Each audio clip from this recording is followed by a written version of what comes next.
I glared at the woman who had helped my wife get off her buddy. What's wrong with you, Dee? I thought you were our friend.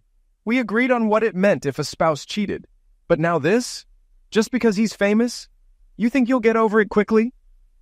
I always thought you were a bit dumb, but I underestimated you. Do me a favor. Never talk to me again. Ever. If I'm drowning and you see me, just keep walking. I'd rather die. Get away from me. She looked dazed. I'd never spoken to anyone in our circle like that before. I turned to leave, but was stopped by a huge bouncer. Is the night over already? Get out of my way. He smirked. Drunk and belligerent. For everyone's sake, go back to your table and have some drinks. I'll make sure they're on the house. I glared at him until he got nervous. How much is he paying you to intervene? Hopefully a lot, because if you don't move right now, you'll need every penny. His eyes widened. You can't scare me. I'll wipe the floor with you without breaking a sweat. Maybe. But know this, I don't fight fair, and I don't forgive. If you punch me, finish the job because I'll come after you. You'll have to watch your back forever. Maybe I'll hire someone to make sure your career as a bouncer is over. If I can't get to you, I'll go after your family. So you have a choice. Move. He didn't notice as he stepped back. It was funny, really, since he was at least 6'5" inches and 300 pounds. I was 5'11" inches and 180, and he clearly had a better muscle-to-fat ratio than I did. But I had something he didn't. Pure, unadulterated nuclear rage. It couldn't be beaten. I was almost to the door when someone grabbed my arm. I clutched the hand and spun around, dragging the person with me. When I realized it was Janie, I let her go. I was about to walk away when she grabbed my leg. Don't do this. Think about your kids.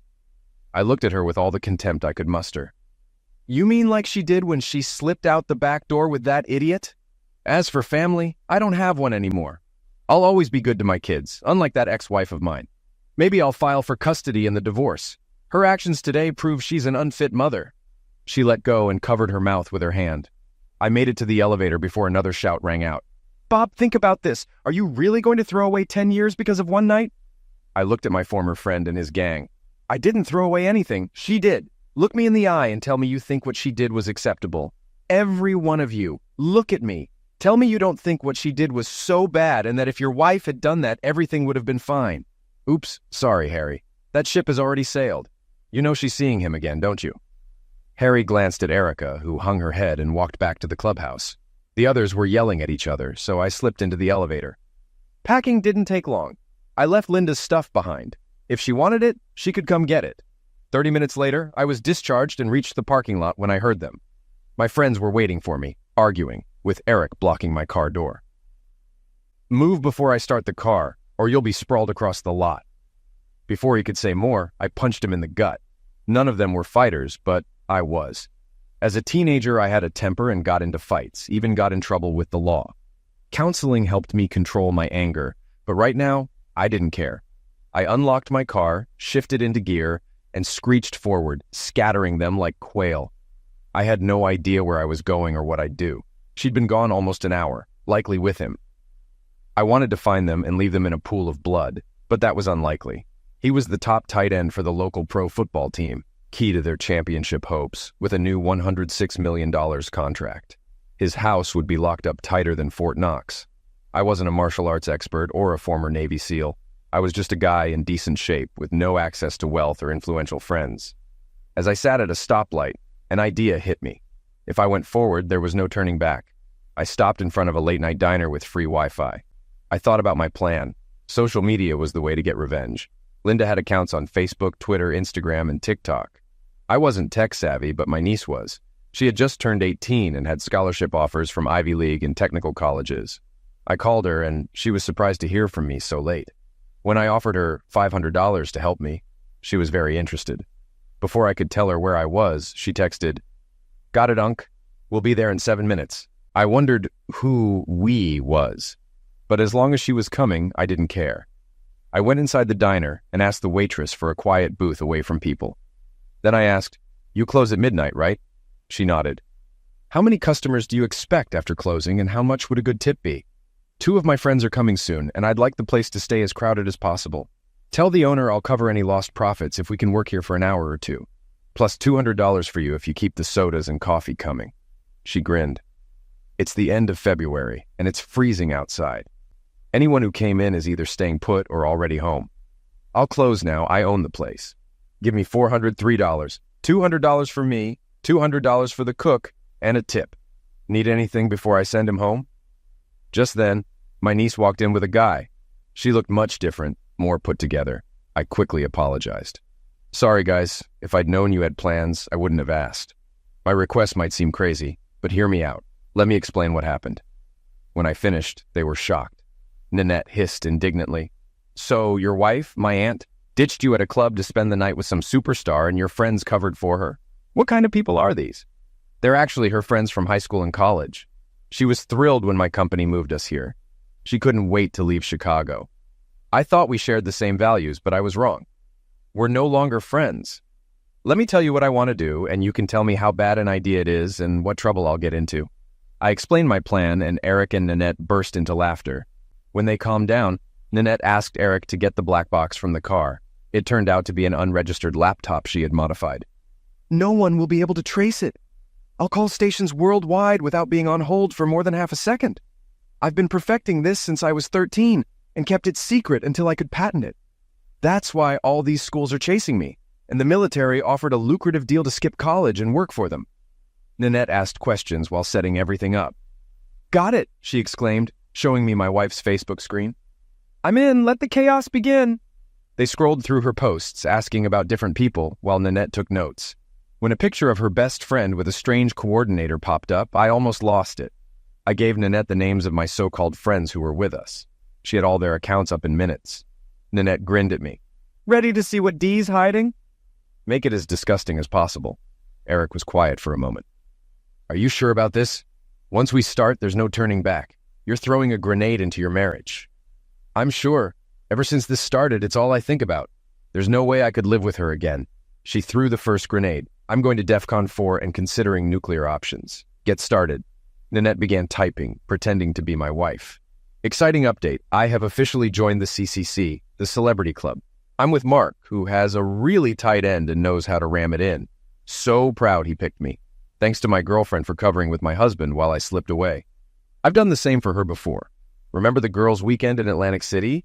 Dee, you scored with a hockey player who knows how to score. Haha." Nanette added a bunch of smiley faces, then continued. "Right now, we're resting at halftime. We'll start the second half soon. Hopefully it will go into overtime." She then forged messages from the women at the club, giving high fives and saying they couldn't wait for their turn with the stud. Janie chastised her husband for being a pushover. "He doesn't have to be rich, just strung out and last more than 5 minutes." Nanette posted pictures of the guy and Linda. Despite it being almost midnight, notifications were lighting up as people saw the posts. Phones were probably ringing in her social circle. Nanette then lit up Instagram, Twitter, and TikTok. I wasn't worried about my wife getting calls. She likely had her phone off and wouldn't be interrupted. Comments started pouring in. "Is this a joke? I bet your husband doesn't think it's funny. What's going on with you?" This was from her favorite aunt. I wondered why she was still awake. Nanette replied, "This is no joke. I saw an opportunity and took it. How many can say they've slept with someone famous? If you don't believe me, come to his house tomorrow at 10 o'clock. 130 Wyndham Circle. It's a mansion. Maybe you'll see my walk of shame. Or fame." Another person joined in. I didn't know her, but she had over 700 friends spreading the rumor. "Really?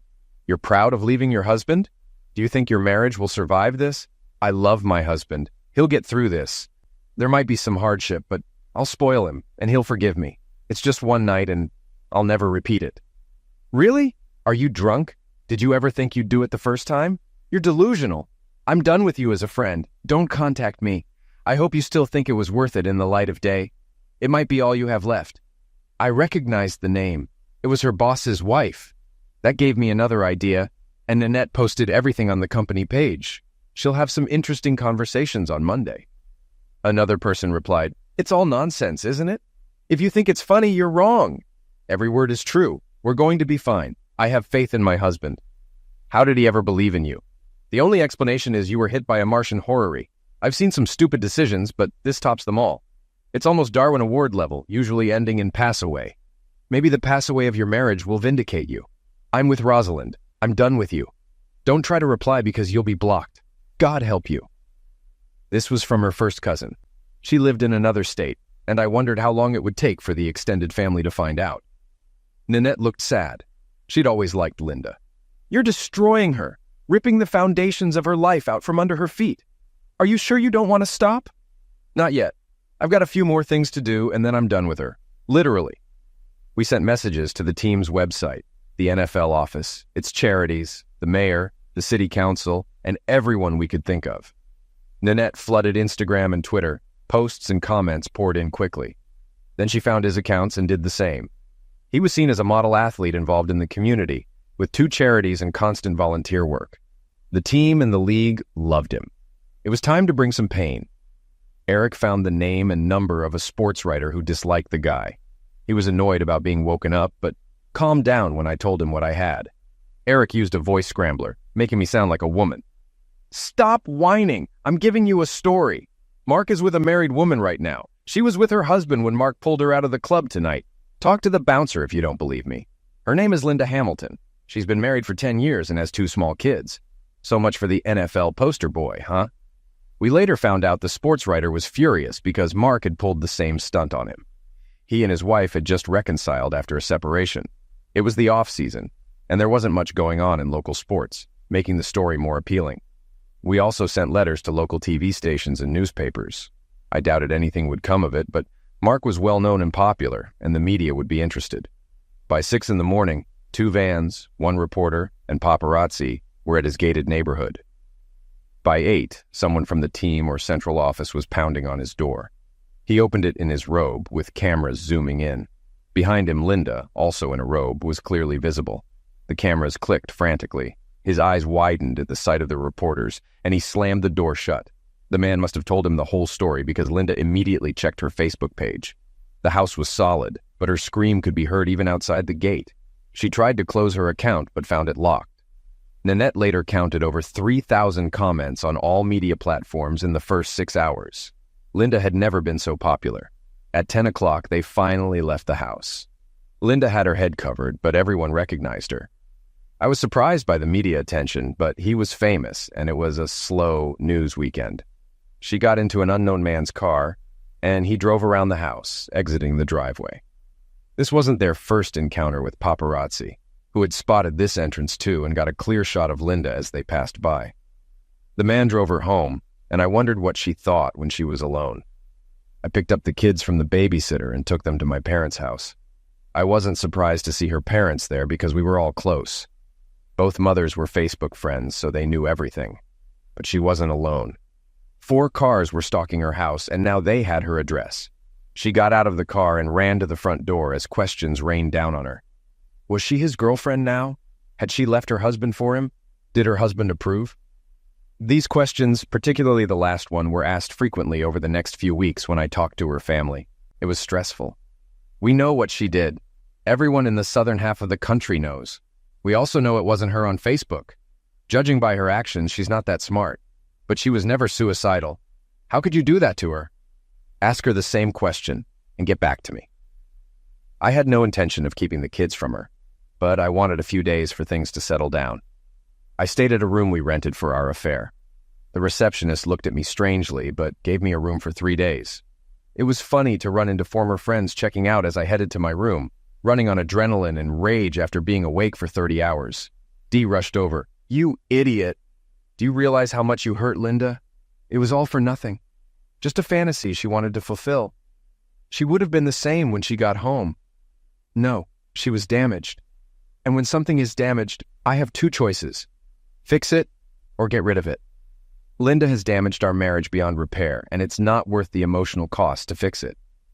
I never slept with that hockey player. So, you admit you dated him. You had dinner and went to the dance. Even if you didn't sleep with him, it was a chance to fulfill a fantasy, wasn't it? Hubby will be upset if you tell him. But you can get him to forgive you, can't you? Her group backed away, but at the mention of the hockey player, her husband stepped forward. I'm going to kick your... I told the bouncer, I don't fight fair, I fight to win. I punched him at the hip. As he squirmed in pain, I looked at the cameras in the hall. It's all on tape, dude. Your attempt to attack me in my defense. Remember that as a life lesson. And focus on what you're going to do with your wife. I looked at my former friends. Remember this for the rest of your lives. I'll probably get divorced soon, but I bet I'm not the only one. Think about it and make a decision. I'd wish you luck, but I hope your lives blow up as much as you helped blow up mine." Despite requests and demands, I never slept in my old house again. Linda was very angry at first, not understanding my reaction. She thought it wasn't a big deal. She may have dumped me in the worst way and then spent the night with a stranger, but that was in the past. It was time to move on. After all, he was famous. She wanted to get back to normal. Truth is, she had a thing for him since our days in Chicago when he played there. We used to watch the Bears together, and she even bought a charity poster of him. It must have been a dream come true when he asked her to dance. When she realized I wasn't coming back, she got cowy. She became furious when served with divorce papers citing infidelity. Linda resorted to every threat, but I persisted. She begged for mercy, surprised I had none. She barely kept her job. It was a close call. And it took a while before her boss even acknowledged her. We were ordinary people, but her fling changed that. The paparazzi got to the bouncer who spilled everything for money. There were at least 3 other incidents at that club. Mark liked to party a lot. I bet he regretted not signing with another team when he left Chicago. The Panthers are in North Carolina, an alienation of affection state. He should have chosen a home outside the state line. My lawyer advised me to wait until the divorce was finalized before going after him. But he, his team, and the NFL went into defense mode. One evening, a man with a briefcase knocked on my new apartment door. "Sir, I'd like to talk." "Go away." I slammed the door and locked it. He pounded so hard I called the police, who made him leave. He shook his fist at my security camera before leaving. Then the new team owner called me. I cut him off before he could start. "Only 4 people have my number. How did you get it?" "Does it really matter?" "Yes." I hung up, went to the phone store, and got a new number. This went on for 8 days until I got another call. "Sir, I represent a children's charity. May I have a moment?" "I already support 3 charities and can't fund another. Have a good day." "Wait, I'm not asking for a donation. I'm offering you money." "Why?" "The founder and main donor is Mark Lee." I hung up and blocked the number. They found my new email and sent long messages about how my actions hurt the charity and caused donations to drop. I called them. "How is this my fault?" "Your accusations against Mark have tarnished his reputation and caused him unnecessary suffering. If you publicly forgive him and your wife, it would reduce the public interest in this case. Let me be clear. This man seduced my wife in front of me and about 50 witnesses, and his thug tried to stop me. She stayed the night with him, and while she won't admit to having lovemaking, we all know it happened. Here's a deal. Have him publicly admit he had lovemaking with my wife knowing she was married, and I'll consider it. That wouldn't be in anyone's best interest. Can't we persuade you to let it go?" "That problem isn't going away. It's just getting worse. If he donates all his money to create time travel, then we'll talk. Until then, if he thinks things are bad now, wait a few days and never contact me again." "What are you—" I complained to Eric and Nanette about not being able to slam down my cell phone, which gave them an idea. They created an app that made an old-fashioned phone slam sound when you hung up. They patented it and charged $1 per download, putting me on the paperwork saying it was my idea. 33 cents per download added up to serious money after 50,000 downloads in 2 months. I used the money to buy a real house instead of living in an apartment, and the kids were happy about it. It broke my heart to leave them, but every time I saw her, I wished I had eliminated her on the spot. She was deluded, thinking I'd just accept what she did and move on. Her favorite refrain was, "It was one night." Yes, it was one night too many. Tell me the truth. You knew I'd never let it happen if I found out, which is why you got your promiscuous girlfriends to help you sneak off with your man strumpet like a thief in the night. That's exactly what you were, a thief. You stole our future, Linda. You and your idiot are to blame. You think he's in pain? No, he's probably laughing. He doesn't care that he ruined a family. She was shocked. I almost never raised my voice, especially not in front of the kids. I don't think I ever did it to her either. Maybe that was the problem. She thought I was weak and wouldn't leave her. The kids didn't handle it well. I sent them to therapy, and it started to help. The therapist didn't belittle their mother, but explained that she made a serious mistake and was now facing the consequences. She invited us to separate sessions, and since I was paying, I got summaries. Linda still denies her guilt and tells the children it wasn't bad enough to justify a divorce. Your daughter asked what she did, and Linda said it was an adult matter she'd understand in a few years. Your son, only 4, memorizes what he hears in the media. She never answered his questions directly. Just said she made a terrible mistake and is trying to fix it. He doesn't believe her and feels a lot of animosity towards her. In the therapy session, I answered the kids' questions as honestly as I could. Yes, I'm divorcing your mother because of what you've heard. She broke a promise and a commitment. You know that when you promise something, you have to keep it. When you become an adult, promises are more serious. She made these promises in front of 200 people, both legally and spiritually. She knew what would happen if she broke them, but she did it anyway. I still love your mother, but I don't trust her anymore. Trust is key. If I promised to pick you up from school every Wednesday and did so for a year but then missed one because I wanted to do something else, how many times would you wait before you realized you couldn't trust me? Would you believe me if I said it wouldn't happen again? I think I got through to them a little and followed the therapist's advice by not saying anything bad about their mother. I told them that while our relationship had changed, we both loved them very much. I only talked about their mother if they brought her up. Linda, on the other hand, did the opposite. She told the kids that she made a mistake, but it wasn't bad enough to end the marriage. She said I was just being stubborn and things would work out.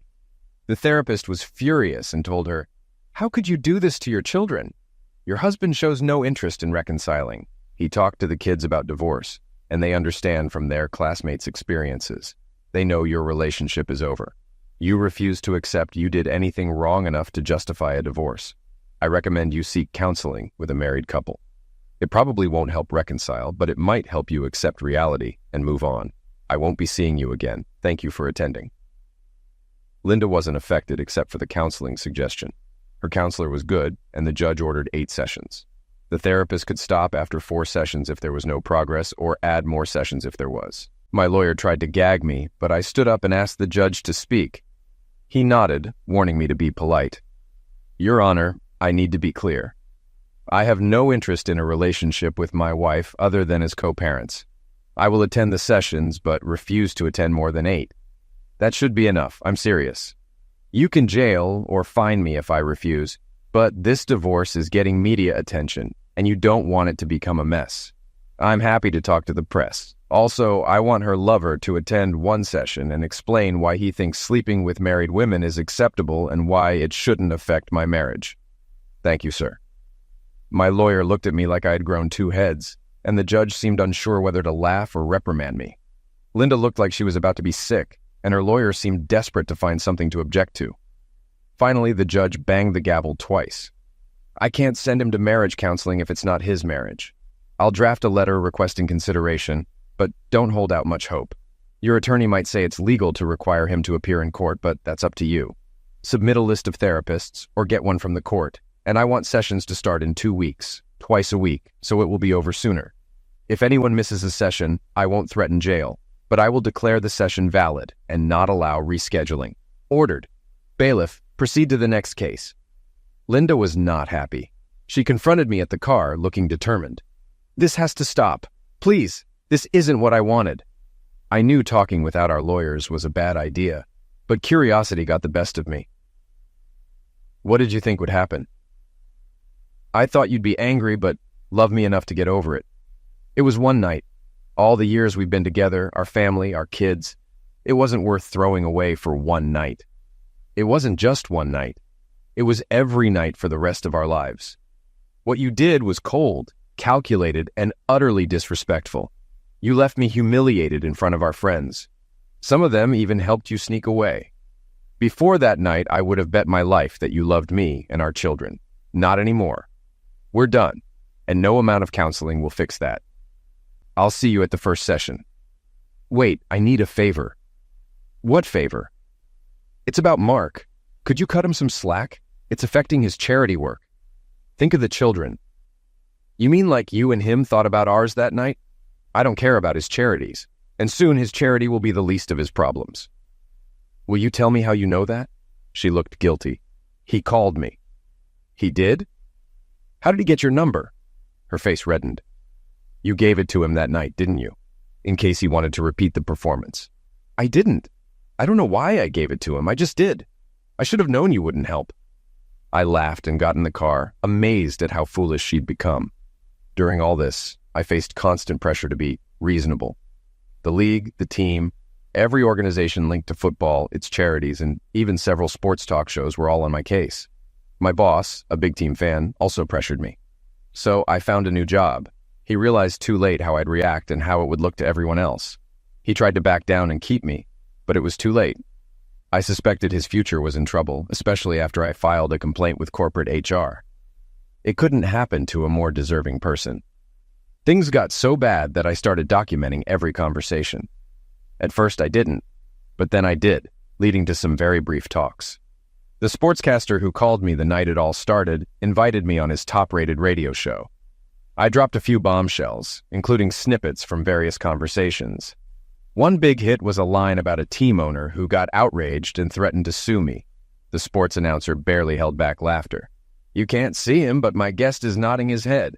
He doesn't even seem impatient. Anything you'd like to say?" I nodded as the microphone turned on and laughed. "What are you going to sue me for? Telling the truth? In this state, it's legal to record conversations without notifying the other person. It's called one-party consent. Besides, I won't use this conversation in any legal matter unless you insist. My attorney says we have grounds to accuse you, the team, and the League of Molestation and mental anguish. Do you have anything else to say?" He hung up. The program was picked up by several syndicated shows and briefly made national news. I never heard from them again. Mr. Mark found that the press ignored him unless it was about the divorce. Used to being treated like a hero and the center of attention, this frustrated him greatly. Despite his lawyer's advice to stay quiet, he snapped and did something foolish. He came after me at my house. I immediately installed a state-of-the-art security system, ironically one he had advertised. He was right. It was worth it. One night, there was a knock on the door, and my doorbell camera showed 3 large, unhappy-looking men on my porch. With my kids inside, I pressed the silent alarm button, which alerted the police. They called immediately. Many people set it off by accident. "Sir, this is emergency service. Did you send out the alarm?" "Yes, there are 3 large men on my porch." "3 men?" "Yes, and they don't look happy. I didn't open the door and now they're pounding on it, demanding to be let in. Sir, we have a car 4 minutes away. Do not open the door if you fear for your safety." I thanked them and waited 3.5 minutes before opening the door, keeping the storm door locked. "What can I do for you?" "Mark sent us to reason with you. Drop all legal action against him immediately. And if I don't, then we'll teach you a lesson in cooperation. Gentlemen, you are trespassing. Leave immediately." The largest man sighed. "Looks like this guy needs convincing, boys." The storm door might as well have been made of styrofoam when he ripped it off its hinges. Just as they were about to enter, a voice behind them shouted, "Police! Stop immediately and turn around with your hands up." The big guy looked ready to fight, but his buddies talked him out of it. Soon they were all handcuffed on the ground. The sergeant took my report and, after reviewing the tapes, charged them with trespassing, which carries a harsher penalty if done with intent to damage. One was a stadium worker, another was a friend of the third who was on the team's practice squad and got expelled. Mark had promised him a spot on the team in exchange for this favor, though he had no authority to do so. The others were promised $1,000 each. It cost Mark more because he had to cover their legal fees. They pleaded guilty and received hefty fines, which Mark had to pay. Mark went to court for orchestrating it, and, despite his status, couldn't avoid consequences.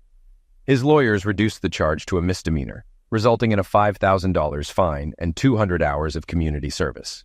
TMZ caught him in an orange vest picking up trash, and the video got 600,000 views in a week. Linda became the most expensive woman he ever pursued. Some fans turned against him, and although it wasn't shown on TV, signs appeared in the stands. As the new season began, it affected his play. One group displayed a banner saying, "Put someone's wife on the goal line. It will make him focus." Stadium security took it down, but the video went viral with 750,000 views in 2 days. Mark went from being a franchise player to getting little playing time, and one sponsor canceled a campaign, effectively ending their partnership. The law of averages caught up with me. One night, 4 guys jumped me out of nowhere. They punched me badly, leaving me with 2 broken fingers, a broken leg, a cracked cheekbone, and bruised ribs. They knew what they were doing. It took just 90 seconds. Luckily, a coworker came out of the office right after me and shouted, scaring them off.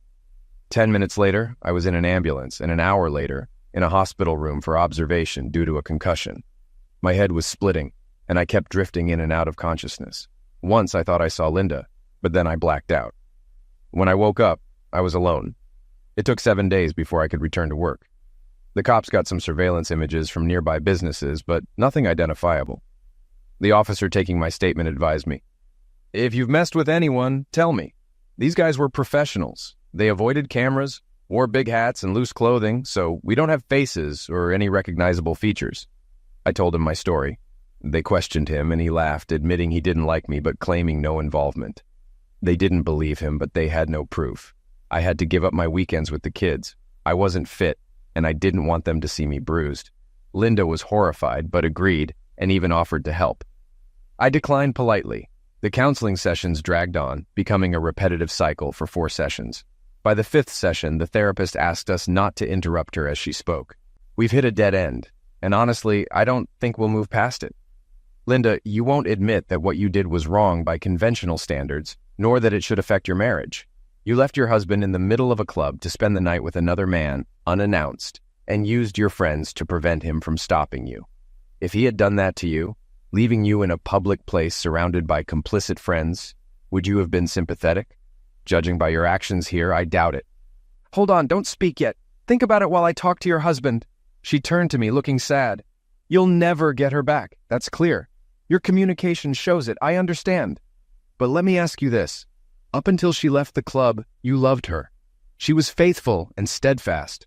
She says it was a one-time mistake, she doesn't understand herself, but it was enough to jeopardize her marriage. She swears it's out of her system and won't happen again. Is there anything left in you willing to try again? I'll let your wife speak first. Please don't interrupt. You'll have your say afterward. Agreed?" She nodded to Linda, who took a moment to gather her thoughts. "You've said I lack remorse. I do have remorse. I never thought it would hurt our marriage. Until the divorce, I knew I had hurt you badly and that you'd be angry. But I never thought you'd react the way you did. I'm terribly sorry for hurting you, and I assure you it won't happen again. Especially now that I know the cost of such actions. Even if you don't completely forgive me, come home and let me make things right." She seemed satisfied with her speech and looked at me expectantly. "You can say whatever you want, Linda, but deep down you knew how much it hurt us. You knew I wouldn't just brush it off and say, 'Well, it's just one time and she says she won't do it again.' That's crap. If I did that, you'd lose all respect for me.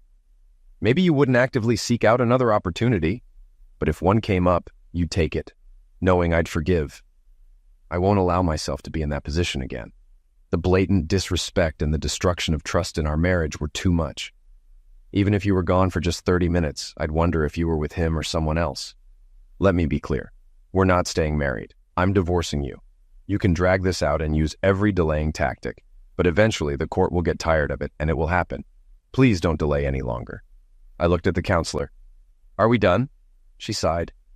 "Yes, I will submit my report to the court by Wednesday, stating the marriage is irreversibly broken and recommending they grant the divorce. No, I'm not giving up. Please, darling, think of the children. I am thinking about the children. I think about them every day. I don't have them. Tell me, Linda, if the kids were so important to you, how many times did you think about them while he was with you in his mansion?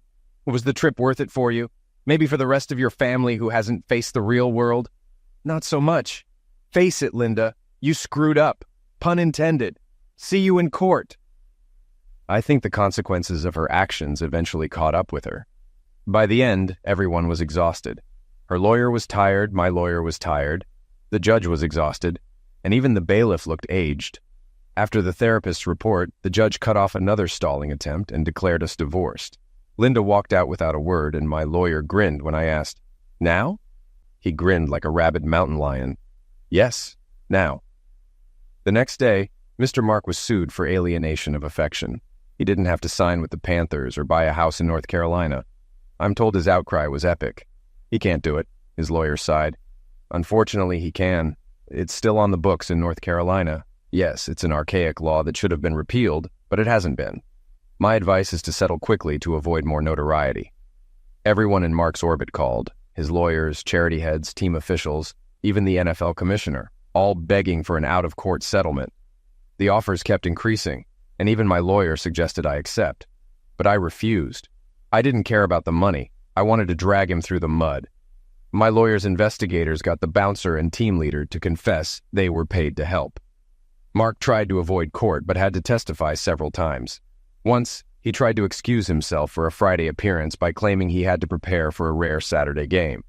The judge, not a football fan, said, "Take a later flight and be in this courtroom tomorrow." I think the judge scheduled us late just to annoy him. Mark had charm, and his lawyers tried to stack the jury with women, but my lawyer outsmarted them. They got 7 women, but 3 were over 50 and happily married. 1 was a lesbian, 2 were young and single, and the last was a recently divorced blonde. Of the men, 2 were young and single, and 3 were married and middle-aged. Mark initially denied knowing Linda, but when faced with evidence, he admitted she had been to his house. Then he claimed they didn't have lovemaking, and he was protecting her from her abusive husband. Linda wrote a letter to me trying to explain her thoughts, which we presented in court. No one believed the abusive husband story. The final nail in the coffin was Linda's court appearance. She revealed everything, including that she had slept with him 5 times, not the 3 or 4 she mentioned in the letter. The jury took less than an hour to return with a verdict. The trial included full financial disclosure, revealing he was worth $96 million after 7 years in the NFL. My lawyer nearly fainted when I was awarded $30 million, the highest in the state's history, surpassing the previous record of $8.8 million. The law allowed up to 1/3 of the defendant's assets to be awarded, although cases of this magnitude were rare. Efforts to repeal this law failed in the state legislature. His lawyers initially planned to appeal, but eventually convinced him to settle, dropping the appeal a month later. There was a loophole that if his fortune grew during the appeal and he lost, the amount would be adjusted accordingly. Shortly after the verdict, he received a huge contract payment. The day after my award, my attorney filed 4 more lawsuits from other married and divorced individuals. 2 marriages had ended in divorce, 1 was still shaky, and another couple jumped on board for a settlement. The divorced wives, including Linda, filed separate lawsuits and quickly settled for $4 million each. Despite these settlements, he was left with tens of millions. The saga wasn't over. It turned out he had an affair with a teammate's wife and a one-night stand with another's. When this came to light, several players intentionally messed up during a game, leading to him getting punched 3 times, with the last slap putting him out through concussion protocol. Everyone realized he couldn't continue with the Panthers, so they traded him to Green Bay. He played well, but not spectacularly. The Panthers refused to pay out his contract due to a morals clause, so he got only 20% of what he could have earned. Green Bay gave him a 1-year contract, and when it expired, he moved to Denver for another 1-year, $4 million deal. He played well, but not at his peak, and after his contract ended, he signed a 2-year deal with Cincinnati for $2.5 million, which included strict morals clauses. His play declined, and they didn't renew his contract. By the time it ended, he was 34, injured, and retired to host a radio show with the Bengals for 2 years. After that, he faded into obscurity. Despite everything, he still had about $50 million, a fraction of what he might have had if not for lawsuits and bad publicity. He bought 2 car dealerships in California and was back to his old ways. One spouse took it personally, and now he walks with a pronounced limp. He probably hasn't learned anything. I saw a "Where Are They Now?" feature in a sports magazine showing him at the opening of his 3rd dealership. He had gained weight and shaved his head as he went bald. Despite it all, his past millions would likely still attract women. I considered forwarding the article to Linda. Linda got half of our savings and could keep the house until our youngest turned 18. At that point, she could either buy it or we would sell it and split the profits. She also received child support based on my former salary, and if our kids needed anything extra, they got it. I bought her a new SUV after her car was totaled, ensuring my kids had safe transportation. I sometimes wondered if my multi-million-dollar award bothered her, as she had no access to it. However, Linda wasn't destitute. She received a settlement from her lover and half of my share of an app created by Nanette and Eric from my idea while we were married. The app was popular, especially with phrases like "go to hell" and "don't ever call me again," which sold for $5 each. Linda earned about $30,000 annually for 3 years before the app's popularity waned. I put my share into our kids' college fund, telling them it grew every time someone used those phrases. Due to lawsuits, loss of contracts, and bad publicity, Mark likely lost between $110 and $170 million, making Linda one of the most costly mistakes in history. Dee divorced less than a year after us, and Janie separated from her husband 18 months later. The wives who had already cheated divorced before my divorce was finalized. The rest of the couples stayed together, but I no longer cared and stopped talking to them.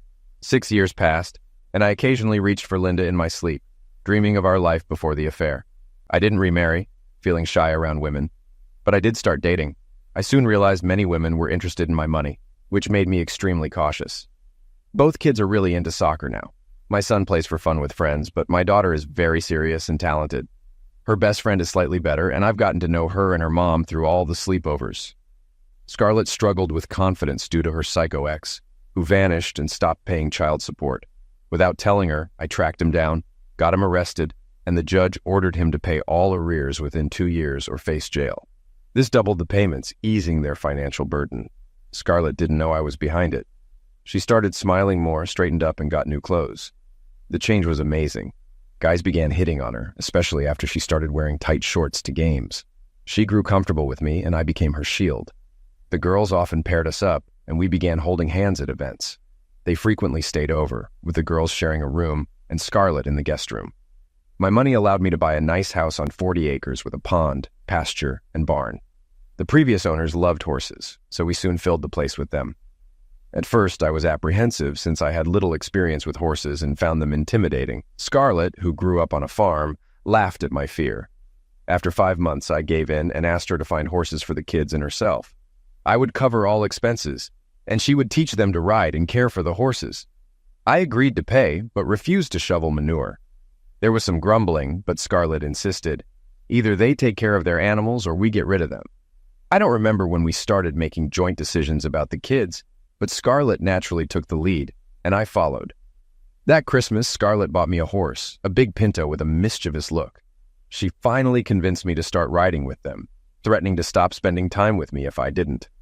This panicked the kids, especially as the girls were entering puberty and confiding all their fears to her. My son clearly missed having a mother figure. During the divorce, he faced many issues, and Scarlett was a soothing presence. I picked up horseback riding and eventually took on the task of managing manure. Scarlett directed us to pile the waste, later using it as compost for her garden. I can't recall when I agreed to a vegetable patch, but one day we bought tools and a cultivator. Scarlett struggled with it, so I took over, much to her frustration. After leveling the plot, she could handle it, but for expansion, I was called back into action. The kids pitched in, knowing their efforts meant they could enjoy the harvest. Scarlett shared the tale of the red hen to teach them about teamwork. After dropping the girls at soccer camp, I asked if she'd consider dating again. Her face reddened, but then she laughed. "I'm seeing someone. He's nice, though sometimes clueless." Jealousy surged within me, and she noticed, smiling. "Silly, I'm dating you. We spend so much time together, eating out, watching movies, and going on outings with the kids. I don't know why I even keep an apartment. We're practically a family, spending 5 days a week with you. But it's just family activities?" "Exactly. We've become a family. Your kids already call me Mom when you're not around, and Kelsey plans to take you to school on Father-Daughter Day. It's fortunate she's at a different school now, or it'd be a scheduling nightmare." By then, she was holding my hand. "It's a good thing your son went to science camp. I love you, honey, and I've felt this way for a while. I understand your past hurt. But when was the last time you were with another woman?" "Can't remember, can you? It's time for a change. Decide now. If you want me, turn right toward your house. If not, turn left and take me to my apartment. Your call." As we reached the intersection, I noticed the left turn signal wasn't working. "Seems like the left turn signal's busted. Guess we'll go right then. Don't want any accidents," she said, her smile bright. "There might be a collision, all right, a verbal one. Kids at camp might hear everything. Let's head home quick," I replied.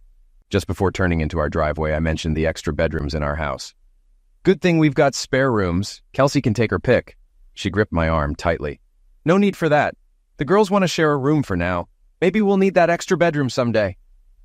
Once the garage door closed, we embraced for a moment. When we pulled apart, she held my face and spoke earnestly. "I know about your past. I'm not one for clubbing, but when I commit fully. I promise never to repeat the mistakes of the past in any future relationship. You have my word. Is that sufficient?" I gazed into those affectionate eyes and grinned. "Sufficient." Later, she suggested signing a prenup, but after my outburst, she simply chuckled and dropped the topic. For a period, Linda faced significant challenges. The aftermath of our public fallout and the attention-grabbing alienation of affection lawsuit weighed on her like a persistent stray dog. She left her previous job, citing the burden of carrying it every day. Financially stable, thanks to her share of Mark's assets, she took nearly a year off before joining a fledgling firm. Investing $1 million into a startup, she secured a 10% stake, which eventually paid off when the company began to grow. Out of curiosity, I delved into their business, recognizing their potential despite being underfunded. Quietly, I invested $5 million in our children's names when they went public, entrusting Linda with voting proxies. Despite our past, she always prioritized our children's well-being. With her significant investment, she gained control, eventually rising to the position of vice president when the company split. Despite her demanding schedule, Linda thrived, and our children often visited, delighting in their younger sibling. Scarlett, 6 years my junior, agreed to have a child as a condition of our marriage. Our son Daniel, named after his grandfather, was almost 2, providing Scarlett occasional respite as our older children adored him. At my urging, Scarlett transitioned to being a full-time mother, a demanding role with our 3 teenagers and toddler to care for. Occasionally, I pondered where I'd be if Linda hadn't betrayed me, particularly during restless nights when Scarlett sought comfort in our physical closeness, unlike Linda, who preferred distance. At our son's graduation, Scarlett's husband, bonding with mine over their son's friendship, emphasized the stark contrast between our relationships. Linda's gaze held a hint of sadness. "Can we have a moment?" "Of course. What's on your mind?" "I owe you something, 12 years overdue, an apology. It took me 4 years in therapy to truly grasp the pain I caused you. I'm sorry, sincerely. Even after counseling, I can't explain why I did it or thought it was acceptable. I was blinded by anger after our divorce, unable to see the gravity of my actions. In my distorted reality, it seemed inconsequential. I had an opportunity with a famous person, and I took it without hesitation. I expected you to be proud." As I gazed at her, she smiled. "Reality didn't hit me until much later. After 2 years of therapy, my counselor prompted me to consider your perspective. Remember our lists of celebrities we'd fantasize about?" Anne Hathaway immediately came to mind, my long-standing crush. I chuckled. "Yeah, she's always been a favorite of mine. Time's been good to her."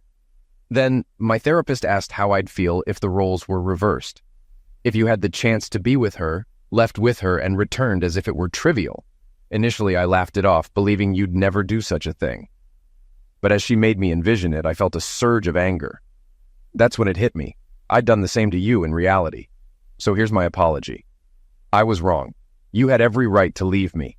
If the situation were reversed, I wouldn't have trusted you again, no matter your assurances.